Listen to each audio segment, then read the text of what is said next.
ما شاء الله تبارك الله، أمطار غزيرة جدا ولله الحمد.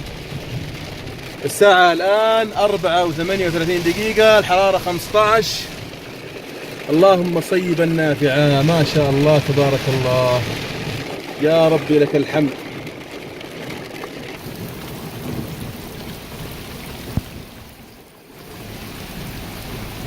ما شاء الله، اللهم صيبا نافعا، اللهم صيبا نافعا، الله يطرح فيها البركة، الله يبارك. سبحان الله، شوفوا الأشجار، يعني كيف الغنم اجتمعت تحتها في المطر هذا. رسالة إلى قطاع الأشجار والمحتطبين. سبحان الله.